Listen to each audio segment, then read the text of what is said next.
This is Adam Elik reporting from Upper Swat in Pakistan.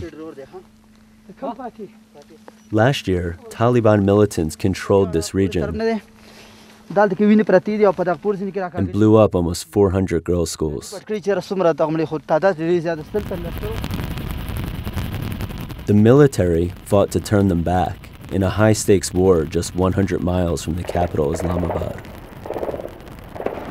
Pakistan won the war on terror in Swat, but a year later, it's losing a bigger battle: the hearts and minds of the school kids who live here.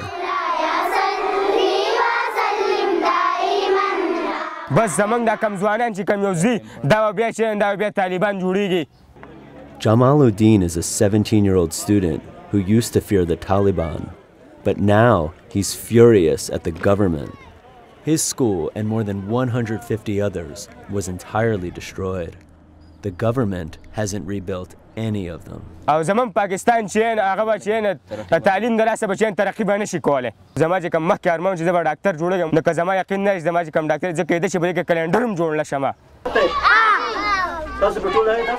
This summer, his school, like many others, was a 100-degree tent without running water and without electricity. It is more catastrophic than the war on terror. This is more brutal than the war on terror. As the brutality of the Swat Taliban dominated the news last year, foreign governments pledged to rebuild Swat, but the money's not coming through.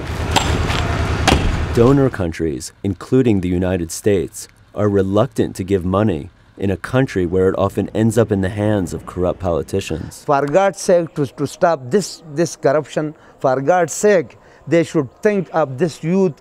If they don't think of this youth, I think it will be a blunder after blunder. And we cannot afford more blunders after this blunder. Some Pakistanis are so concerned that they're building schools on their own.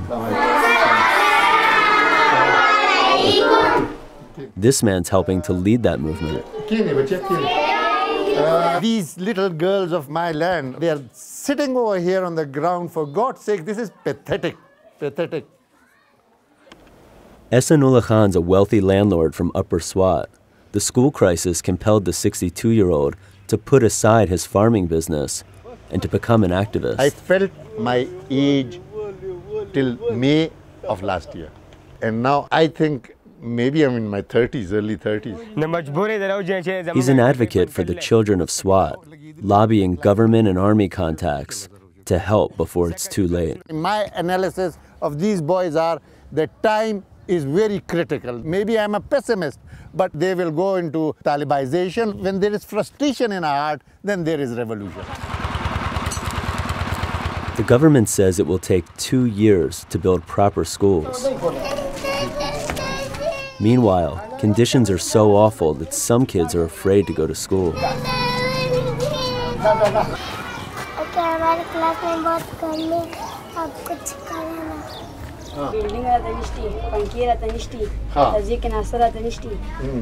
There's no drinking water. There is a cooler over here, yeah, that's true, but it's empty.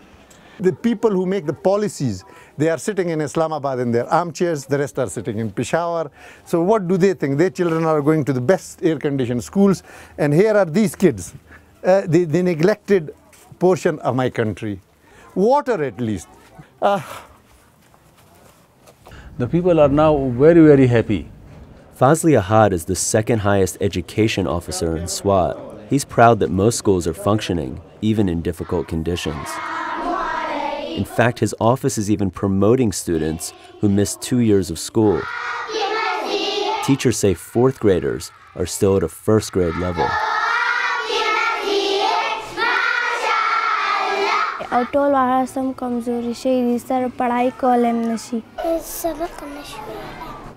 Have you visited a lot of the tented schools? Have you been out in the field visiting them? So many times, so many times. We are visiting regularly to so many schools. And you think the people in the tented schools are happy? Exactly, they are happy. من بګه اس خوشاله نه دا یو کال شو زمونږ سکول چې موږ نه ګرمۍ د لاسه مړ شو ته پوه شې موږ ته پکې هېڅ سهولت هم نشته بجلي مې په خپلو پیسو راوستې ده په خپلو پیسو یې اخیستې دی او حکومت څنګه و چې دا زما د قوم واړه پکې خوشحاله دي. So far, the only government that has donated funds out of all those who pledged is the United States. But that $20 million donation has been slowed down by an elaborate vetting system that protects against corruption. Concerns over corruption are real. In an off-camera interview, a Pakistani official involved in the rebuilding blamed the delay on Pakistani politicians who are steering school contracts towards construction companies they have an interest in. That's why the students are sitting in tents. You know, these people for their petty commission have destroyed our future. The organization that Ehsanullah Khan works for is moving forward on its own. It raised $400,000 from wealthy Pakistanis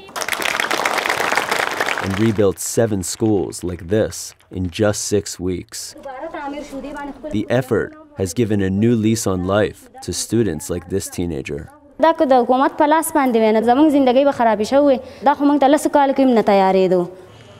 did it by borrowing a page from the best-selling book, 3 Cups of Tea, putting the money in the hands of local leaders, not government bureaucrats. Then they recruited local villagers who voluntarily rebuilt the schools. You see, if the people of a certain village where schools are to be built or where infrastructure is to be done, if they're not involved in it and things are imposed from the top, it doesn't have any effect. Most of these schools are temporary structures that will last 10 to 15 years, long enough to win hearts and minds.